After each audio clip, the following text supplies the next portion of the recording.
রাজশাহী বিশ্ববিদ্যালয়ের সুইমিং পুলে সাঁতার কাটতে গিয়ে সমাজবিজ্ঞান বিভাগের শিক্ষার্থী সাইমা হোসেনের মৃত্যু হয়েছে। রোববার বিকেল 5:30টার দিকে এই ঘটনা ঘটে। এই ঘটনার পর ক্যাম্পাসে উত্তেজনা ছড়িয়ে পড়ে এবং রাতেই বিক্ষোভে ফেটে পড়েন শিক্ষার্থীরা। শিক্ষার্থীদের অভিযোগ, এটি নিছক দুর্ঘটনা নয়, বিশ্ববিদ্যালয় প্রশাসন, শারীরিক শিক্ষা বিভাগ ও মেডিকেল সেন্টারের অবহেলা এবং দায়িত্বহীনতার কারণেই সাইমার মৃত্যু হয়েছে। যথেষ্ট টাইম হওয়ার কারণে ও একটু ভেসে উঠেছিল। ওর পাটা প্রথমে দেখতে পায়, যখন খোঁজাখুঁজি করে, যখন পাওয়া যাচ্ছিল না খোঁজাখুঁজি করে, ওর পায়ের ফুটটা কি হয় আমাদের একটু সাদা হয় দেখে ওর ওইটা দেখতে পায়, তখন বুঝে যে হ্যাঁ একজন আছে। তো এটাই আর কি, যে ও মানে যথেষ্ট টাইম হয়েছে বলে ফুসফুসে পানি ঢুকলেই তো মানুষ ভেসে ওঠে।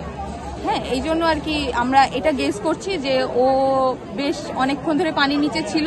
এবং যেটা এদিকে শারীরিক শিক্ষা বিভাগের ভারপ্রাপ্ত পরিচালক মোসাম্মদ রোকসানা বেগম প্রাথমিকভাবে দাবি করেছেন সাইমার মৃত্যু হার্ট অ্যাটাকের কারণে হয়েছে। তবে শিক্ষার্থীরা এই দাবি প্রত্যাখ্যান করে তাৎক্ষণিকভাবে বিক্ষোভ শুরু করেন। রাত 9টার পর বিক্ষুব্ধ শিক্ষার্থীরা বিক্ষোভ মিছিল নিয়ে উপাচার্যের বাসভবনের সামনে অবস্থান কর্মসূচি শুরু করেন। বিশ্ববিদ্যালয় প্রশাসনের পদক্ষেপে অসন্তোষ জানিয়ে তারা ঘটনার সঠিক কারণ উদ্ঘাটনের, দায়ীদের বিচারের আওতায় আনা এবং সুইমিং পুল ও চিকিৎসা সেবার নিরাপত্তা নিশ্চিতের দাবি জানান। মেশিনের মাধ্যমে ফিল্ট্রেট হতে থাকবে, এই বিষয়টা আমাদের সুইমিং পুলে একদমই নাই।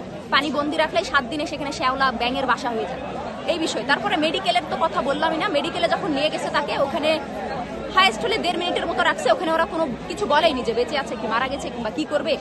এ সময় রাকসুর নবনির্বাচিত ভিপি মোস্তাকুর রহমান জাহিদ বলেন, আমরা এতক্ষণ ধরে আন্দোলন করছি, কিন্তু প্রশাসন থেকে প্রতিনিধি আসতে এত সময় লাগছে কেন জানি না।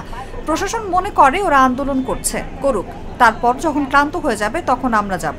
একজন দক্ষ সাঁতারু তিনি কিভাবে মারা যেতে পারেন, তাও আবার পুকুরে না, নদীতে না, সুইমিং পুলে, আবার কিভাবে লাশ তো ভেসে ওঠার কথা, লাশ ডুবেছিল কেমনে, অনেক ব্যাপার নিয়ে শিক্ষার্থীদের প্রশ্ন থাকবে, এটাই স্বাভাবিক।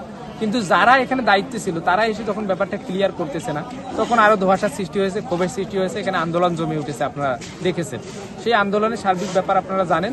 এখানে ভিসি স্যার প্রথমে প্রক্টর স্যার এসেছিলেন, তার কথায় যেহেতু শিক্ষার্থীরা সন্তুষ্ট হননি, তারপর ভিসি স্যার নিজেই এসে শিক্ষার্থীদের দাবিগুলো হয়তো কিছুটা মেনে নিয়েছেন।